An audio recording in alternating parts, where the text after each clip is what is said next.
Hello students, हमारे JEE advance के PYQ के सॉल्यूशन की सीरीज में आज हम एक क्वेश्चन लाए जो कि जेई एडवांस 2020 से है। और अगर आपको मेरे सॉल्यूशन अच्छे लग रहे तो please subscribe the channel and hit that like button.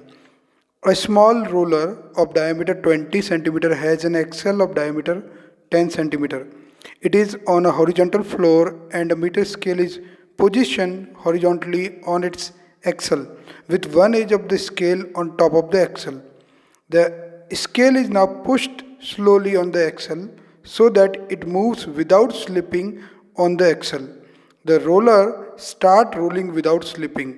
After the roller has moved 50 centimeter, the position of scale will look like. अब ये हमारे पास क्वेश्चन है जिसमें एक एक्सेल बेसिकली एक रॉड होती है जो घूमती है, तो उसके साथ साथ हमारा पहिया भी घूमता है जैसे गाड़ी में होती है। पहिया घूम रहा है हमारा और पहिए की पूरी रेडियस देखी जाए तो वो 10 सेंटीमीटर है क्योंकि डायमीटर 20 दे रखा है।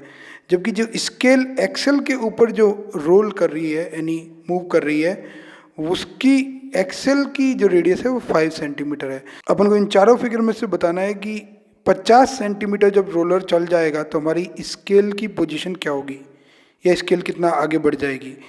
तो भाई मुद्दे की बात है, स्केल आगे बढ़ रही है सेंटर ऑफ मास मूव करने की वजह से नहीं, एक्सेल के रोटेट करने की वजह से। तो एक्सेल जितना रोटेट कर रहा है उस हिसाब से ही तो स्केल आगे बढ़ेगी।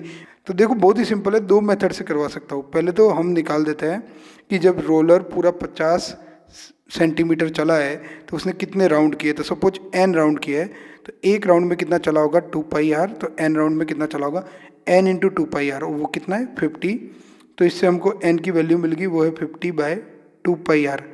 इतने ही टाइम में हमारा जो एक्सेल है वो कितना मूव किया होगा, यानी हमारा ए पॉइंट कितना चला होगा स्केल के ऊपर, वो निकालना है। तो अपन क्या करेंगे, the distance covered by scale with respect to centre of mass. ऐसा क्यों लिख रहा हूँ, क्योंकि ये सिर्फ रोटेशनल मोशन के कारण है। Centre of mass translatory motion कर रहा है, उसको मतलब काउंट नहीं कर रहा है। सपोज मैं सेंटर ऑफ मास पे ही खड़ा हूँ तो मुझे वो रोटेट करते हुए दिखाई दे रहा है, ए पॉइंट मूव कर रहा है और उसकी वजह से स्केल आगे बढ़ रही है। तो कितना हो जाएगा वो 50 इंटू 2πr, क्योंकि एक्सेल ने भी उतने ही राउंड कवर किए हैं, इंटू 2π स्मॉल r।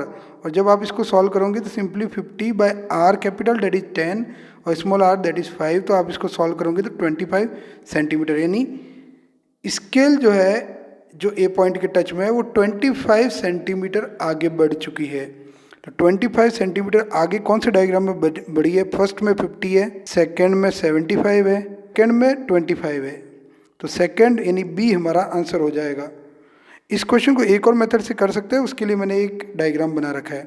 इस क्वेश्चन को अपन एक और मेथड से सॉल्व कर सकते हैं। अगर अपन ध्यान से देखें तो जी ए पॉइंट है, ए पॉइंट इसके पास एक तो क्योंकि सेंटर ऑफ मास मूव कर रहा है तो इसके पास एक तो वी सेंटर ऑफ मास है, प्लस इसके पास क्योंकि ये रोटेट भी कर रहा है सेंटर ऑफ मास के रेस्पेक्ट में तो इसके पास ओमेगा आर भी है। यहाँ स्मॉल आर क्या है 5 सेंटीमीटर और कैपिटल आर वो पूरे व्हील की रेडियस है। तो अपन ये निकालना चाहते हैं कि ये ओमेगा आर वाला पार्ट रिस्पॉन्सिबल है स्केल जो आगे बढ़ रही है उसके लिए।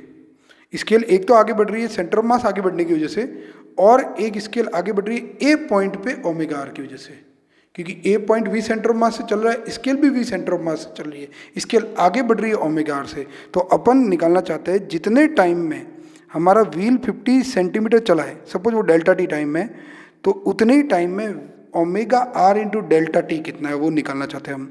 तो सबसे पहले हम यहाँ देख लेते हैं कि अगर हम देखें कि v centre of mass into delta t वो तो हमारा 50 है, और वी सेंटर ऑफ मास को प्योर रोलिंग में लिख सकते हैं omega into r into delta t equal to 50।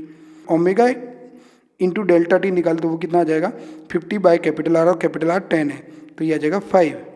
ये हमारे पास 5 आ गया। Now the scale will move with respect to centre of mass, कितना अमाउंट मूव करेगी omega into delta t into r, right. Omega into delta t कितना है 5, तो 5 into 5 that is 25। ये बात सबको समझ में आनी चाहिए क्योंकि 50 तो वो चल रहा है ट्रांसलेटरी मोशन की वजह से, तो ये पॉइंट जो है 50 तो मूव किया है, स्केल 50 तो मूव किया, प्लस ये जो एक्स्ट्रा मूव किया है वो 25 है।